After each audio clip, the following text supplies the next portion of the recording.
যে কোনো সময় বাংলাদেশের পাশে গঠিত হতে যাচ্ছে নতুন রাষ্ট্র, আর এমন সম্ভাবনা সামনে এনেছে মিয়ানমারের চলমান গৃহযুদ্ধ। রাখাইন রাজ্যের বেশিরভাগ এলাকা বর্তমানে আরাকান আর্মির নিয়ন্ত্রণে। টাউনশিপগুলোর মধ্যে আরাকান আর্মি এখন কেবল আকিয়ার, মুনাং এবং কাইয়াকফু দখল বাকি। এমন পরিস্থিতিতে মিয়ানমার আর বাংলাদেশের প্রতিবেশী থাকছে না বলে আশঙ্কা করা হচ্ছে।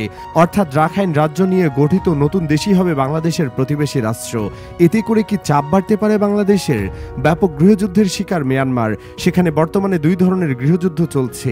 একটি হচ্ছে বিভিন্ন অবামার জাতিসত্তার সশস্ত্র সংগঠনগুলোর সঙ্গে বার্মাদের। আরেক ধরনের গৃহযুদ্ধ শুরু হয়েছে 2-3 বছর হলো। এটি শুরু হয় গণতন্ত্রের দাবিতে। খোদ বামার আর্মির বিরুদ্ধে বামার তরুণ তরুণীরা এই যুদ্ধে নেমেছে, যারা মূলত বিরোধী দল ন্যাশনাল লিগ ফর ডেমোক্রেসি বা এনএলডি এর নেতা ও কর্মী সমর্থক। 2021 সালে সামরিক অভ্যুত্থানের পর থেকে মিয়ানমারের বিভিন্ন অংশে যুদ্ধ পরিস্থিতি প্রকট হতে থাকে। মিয়ানমার সরকার বিদ্রোহীদের কাছ থেকে চ্যালেঞ্জের সম্মুখীন হচ্ছে মূলত সীমান্ত এলাকাগুলোতে। যেমন বাংলাদেশের অপর পাশে প্রায় 350 কিলোমিটার সীমান্তের পুরোটাই তাদের দখলে। শুধুমাত্র রাখাইন রাজ্যের রাজধানী সিতওয়ে সেনাবাহিনীর নিয়ন্ত্রণে আছে। বিবিসি সংবাদদাতা জোনাথন হেড জানিয়েছেন, আরাকান আর্মি সম্ভবত প্রথম কোনো বিদ্রোহী গোষ্ঠী যারা পুরো একটি রাজ্যের নিয়ন্ত্রণ নিতে চলেছে। কোনো বিশ্লেষক আবার মনে করছেন, খুব দ্রুতই রাখাইনকে স্বাধীন দেশ হিসেবে ঘোষণা দেবে বিদ্রোহীরা। ফলে মিয়ানমার পাবে তার প্রথম স্বায়ত্তশাসিত অঞ্চল। যদিও বিষয়টিকে অনিশ্চয়তার চোখে দেখতে চাইছেন অনেক বিশেষজ্ঞরা।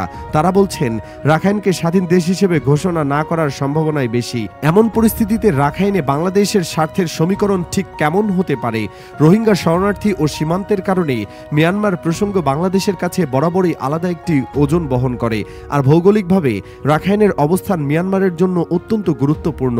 বঙ্গোপসাগর ঘেঁষে মিয়ানমারের পশ্চিম উপকূলীয় অঞ্চলের রাজ্যটি, যার পশ্চিমে বঙ্গোপসাগর এবং উত্তর পশ্চিমে বাংলাদেশের চট্টগ্রাম বিভাগের অবস্থান।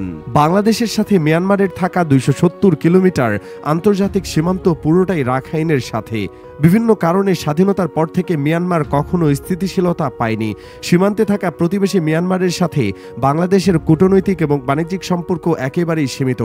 স্পর্শকাতর রোহিঙ্গা ইস্যু, সমুদ্রসীমা বিরোধ, মিয়ানমারের সরকারি বাহিনী বাংলাদেশের আকাশ ও সমুদ্রসীমা লঙ্ঘন এবং বাংলাদেশের অঞ্চল নিজেদের বলে দাবি করার মতো বহু কারণে দুই দেশের সম্পর্ক জমাট বাঁধা।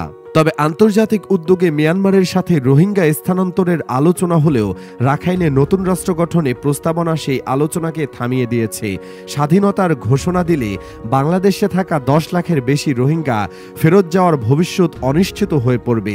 সাথে অঞ্চলটিতে থাকা আরও 6 লাখেরও বেশি রোহিঙ্গার বাংলাদেশে ঢল নামার শঙ্কা করছে আন্তর্জাতিক গণমাধ্যমগুলো।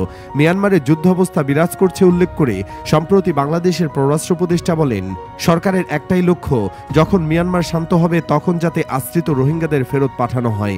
এ লক্ষ্যে কাজ করবে বাংলাদেশ। তবে নিরাপত্তা বিশ্লেষক এমদাদুল ইসলামের মতে, রাখাইনের দখল আরাকান আর্মির হাতে চলে যাওয়ায় প্রত্যাবাসন নিয়ে জটিলতা আরও বাড়বে। এর আগে গত 11 ডিসেম্বর আরাকান আর্মি রাখাইন রাজ্যের পুরো নিয়ন্ত্রণ নিয়েছে। প্রশ্ন আসতে পারে, এতে বাংলাদেশের সীমান্তে নিরাপত্তা বিঘ্ন ঘটার আশঙ্কা আছে কিনা। বিশ্লেষকরা বলছেন, বাংলাদেশের সঙ্গে এখন মিয়ানমারের সরাসরি আর সীমানা নেই। মিয়ানমারের কেউ আর সেখানে পাহারা দিচ্ছে না। এই অর্থে এটি একটি বিপজ্জনক অবস্থাই বটে। সেখানে বর্তমানে অবৈধ ব্যবসা বেড়েছে। এই অবস্থায় এই সীমান্তের ব্যবস্থাপনা এবং তাদের জন্য অপরদিকের নতুন বাহিনী আরাকান আর্মির সঙ্গে বাংলাদেশকে এখন নতুন করে যোগাযোগ গড়ে তুলতে হবে।